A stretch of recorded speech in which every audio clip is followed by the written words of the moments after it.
નમસ્કાર મિત્રો, તમને બધાને દિલ્હીનો એ નિર્ભયા કેસ તો યાદ જ હશે. યાદ જ હોય, કારણ કે આખો દેશ ખાલી ન્યાય લેવા માટે, ન્યાય મેળવવા માટે રોડ રસ્તા પર આવી ગયો હતો અને એક પોસ્ટર બન્યા હતા, નારા લાગ્યા હતા, રોડ પર ચક્કા જામ થઈ ગયા હતા અને બધાના મોઢે એક જ વાત, એક જ નારો હતો, જસ્ટિસ ફોર અ ગર્લ. દીકરીને ન્યાય મળવો જોઈએ. નિર્ભયા કેસની આજે પણ વાત કરીએ ને તો રૂવાડા ઊભા થાય, પરંતુ આપણે લોકો વાત કરીએ અને રૂવાડા ઊભા થઈ જાય એનાથી આ હેવાનોને શું ફરક પડે છે? ફરી એકવાર દિલ્હી, જે દેશની રાજધાની છે, ત્યાંથી જ ફરી એકવાર નિર્ભયા જેવો જ કેસ સામે આવ્યો છે. 2 કલાક સુધી સદંતર એક યુવતી છે, એની સાથે ગેંગરેપ કરવામાં આવ્યું છે.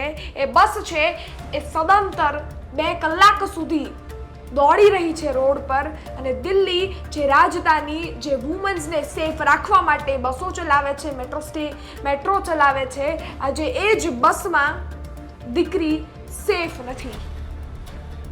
2 કલાક સુધી એની સાથે ગેંગરેપ કર્યું, હવસ સંતોષી, ભૂખ સંતોષી લીધી અને એ યુવતીને જાણે આપણે પડીકું ફેંકીએ ને એમ ફેંકી દીધી બસની બહાર. આ ઘટનાની વિગતવાર વાત કરીશું.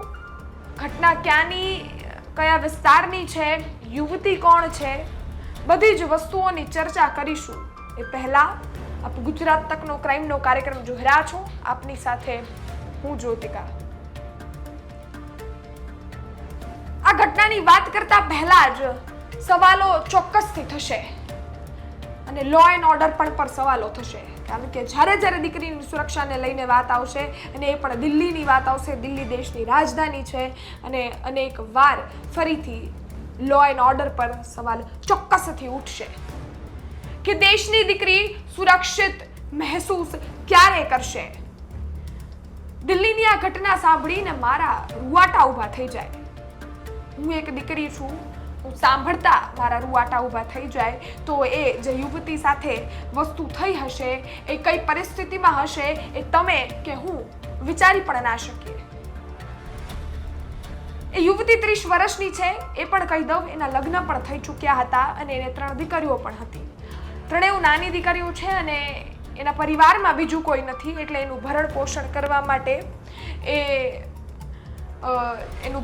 કરવા માટે વર્ક કરતી, જોબ કરતી, અને એ જ જોબથી એ રાતે પાછી વળી રહી હતી. નાઇટ શિફ્ટ કરતી. એક ફેક્ટરી છે, એ ફેક્ટરીમાંથી એ વળી રહી હતી, કામ પૂરું કરીને પાછી જઈ રહી હતી, અને તે નાગલોઈ વિસ્તાર છે, મેટ્રો સ્ટેશન પાસે આ યુવતી છે એ આ હાલમાં મળી આવી. નાઇટ શિફ્ટ પૂરી કર્યા બાદ એ જ બસો જે દિલ્હીમાં લોકોને ઘરે પહોંચાડવાનું કામ કરે છે, આજે એ જ બસોમાં દીકરીઓ, યુવતીઓ સેફ નથી. એ જ બસમાં 2 નરાધમોએ એ યુવતી સાથે 2 કલાક સુધી સદંતર ગેંગરેપ કર્યું. ગેંગરેપ કર્યા બાદ એ બસ ઊભી નહોતી રહેતી, 2 કલાક સુધી રસ્તાઓ પર દોડી છે, અને 2 કલાક બાદ જ્યારે એ દરિંદો છે, એ લોકો છે, એ બંને હેવાનો છે, એની ભૂખ સંતોષાઈ ગઈ, ત્યારે એણે એ યુવતીને લોહિયાળ હાલતમાં, એ દીકરી લોહિયાળ હાલતમાં છે, યુવતી લોહિયાળ હાલતમાં છે, એને બસમાંથી જાણે આપણે પડીકું ફેંકીએ ને એમ નીચે ફેંકી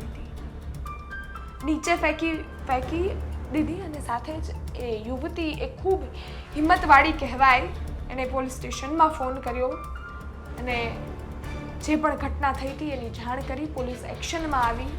તરત જ એ યુવતી છે એને સારવાર માટે પણ ખસેડવામાં આવી અને સમગ્ર બાબતે કાર્યવાહી હાથ ધરી. FIR છે એ દર્જ કરવામાં આવી. એટલે જ મેં કીધું, નિર્ભયાનો કેસ તમને યાદ જ હશે.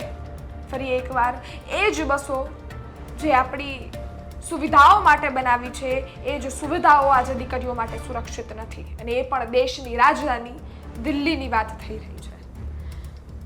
દિલ્હીની તો વાત કરીએ જ છીએ, પરંતુ ગુજરાત, દેશ, બધી જ જગ્યાઓએ જ્યારે રેપની વાત આવે ને ત્યારે સવાલ થાય કે આ લોકો છે આ જે ગેંગરેપ કરે છે એના મનમાં વિચાર તો આવતો નથી, ન એને લો અને ઓર્ડર એટલે કાયદાનો તો ડર નથી, ન પોલીસનો ડર છે, ન એની સાથે કઈ રીતની કાર્યવાહી થશે, ન વ્યવહાર થશે, એ કોઈ વસ્તુનો ડર નથી, એના હાથ કાંપતા નથી. એટલે જ છેલ્લી સ્તરો સુધી પણ એ લોકોને સજા મળે ને તો કાંઈ ખોટું નહીં.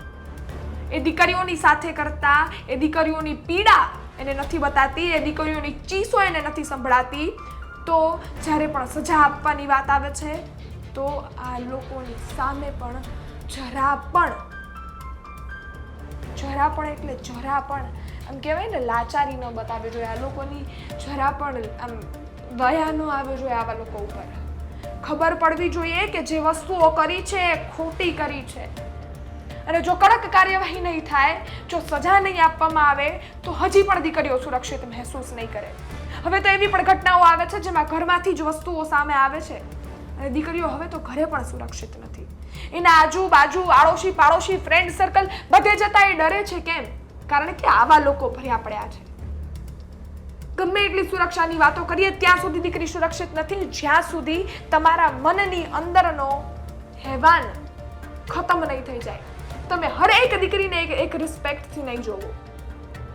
તમારા ઘરની દીકરીની વાત આવે ત્યારે તમને તરત જ બધી વસ્તુઓ યાદ આવે, આબરૂ યાદ આવે, બધી જ વસ્તુઓ તરત યાદ આવે જાય છે. અને એને કોઈક આંગળી પણ ચીંધી જાય તો તમારા રૂવાટા ઊભા થઈ જાય છે. બીજીની દીકરીઓની સાથે કરવામાં તો કદી હાથ બાથ કાંઈ કાપતું નથી. મન ફાવે એમ તમે વ્યવહાર કરો છો.